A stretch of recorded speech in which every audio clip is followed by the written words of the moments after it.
Welcome back to the Obsession Engineering Workshop for another bit of Henry's Honda SP1 Restoration.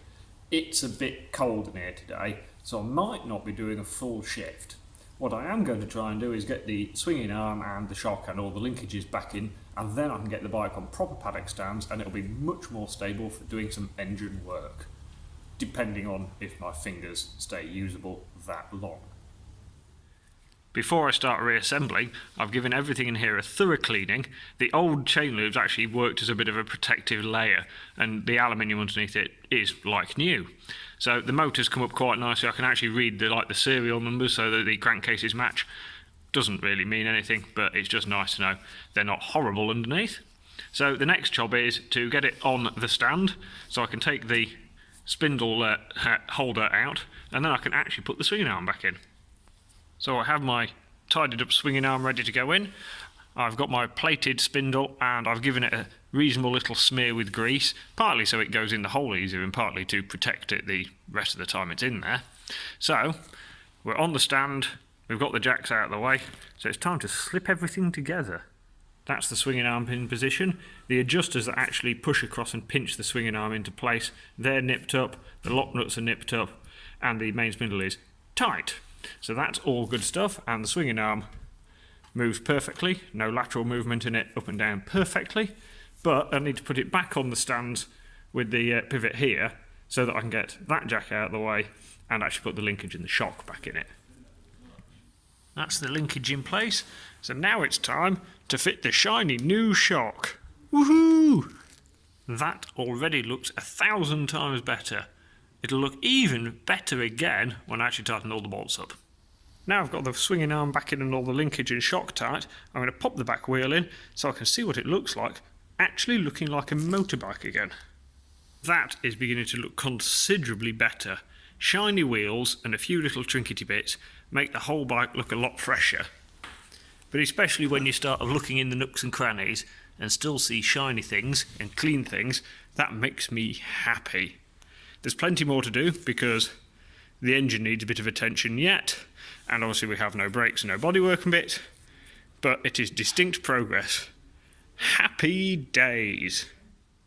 The next job on the list, now that I've got the back end in the bike, is to put the rear brake caliper back on. Because I've changed the disc, I've got new pads to go with it, because obviously the old pads would have been worn on the old disc. So a new pair of HH EBC pads fitted. The caliper's had a nice little clean and the piston moves nice and freely, so that's not a problem. There's just that little bit of really stubborn old dirt that I really don't want to get anything too aggressive on there and risk taking the anodizing off. So in general it looks nice and tidy. More importantly, everything works and moves as it should, so I'm going to grease up all the pivots and pop that back on. Now that I've got a back brake caliper fitted, the next thing to do is fit the master cylinder. So I've refitted the rear set with my nicely plated new bolts. I've given everything a good clean. I've re-greased the pivot point that the back brake pivots on. So that's ready to go. The only real upgrade I'm doing on this section is fitting this nice new braided brake hose, because these rubber hoses, after a while, they do degrade and start to swell a little bit under pressure. So a good quality Hell braided line from B&C Express is going on instead. That's my lovely new rear brake line fitted. The only slight problem now is the new bleed nipples I've ordered for it. I have at home and have forgotten to bring with me, so I won't be bleeding that up today. But that is all at least fitted. So yeah, I can move on to the front now. For some reason, Honda actually fitted adapter plates for the calipers, presumably so they could change what disc sizes and bits were running on the bikes whenever they wanted. And they are labelled left or right inside, so that's nice and easy. So the first thing to do is attach that onto the fork bottom, and then I can bolt my caliper back on. That's the front brake calipers refitted. The big bolts that aren't going to come undone again, they're Loctited in, thread locked in. The caliper bolts, I actually put a little bit of copper slip on them, the same with sort of pinch bolts and stuff that's going to be undone at some point in its life to change tyres and that sort of thing. It just makes sense to me. The things that are going to get undone, copper slip. The bits that are supposed to never come undone, thread lock. And especially when we're talking about footrests, I always thread lock footrests on. And on race bikes where the footrest is actually bolted through the rear set, always thread lock that as well. I have nearly run over my own foot before when a rear set foot peg has come off, and it wasn't terribly good fun, so I would always recommend thread lock. That's the brake lines fitted on the front. Because the original brackets that hold the brake lines don't fit with the new brake lines, I have just fitted an electrical P-clip there that holds everything in place quite nicely, so that when you put the handlebars in lock, the lines don't just hit all the bracketry. So that's nice and tidy. It will be even tidier when I fit the mudguard. That's a job for another day. And again, I haven't got my bleed nipples, so I won't be bleeding those up today.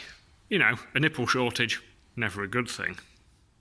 With the right-hand side rear set on, I thought it'd be a good idea to fit the left-hand side rear set. So that's all fitted with its nice shiny new bolts, and all the pivot points are lubed up and everything's Loctited in place.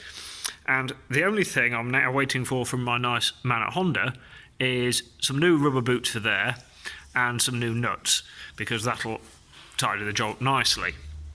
So yeah, chassis-wise, I've got most of it back together. That's another stint on the SP1 done. It's really nice to see it coming together. It looks like a proper motorbike once you put brakes and footrests and stuff like that on it. There is still plenty more to do because I've not even got into the engine yet, but the chassis work is really coming along nicely, and I'm really pleased with how it looks. So join me again next time where we might get inside the oily bits.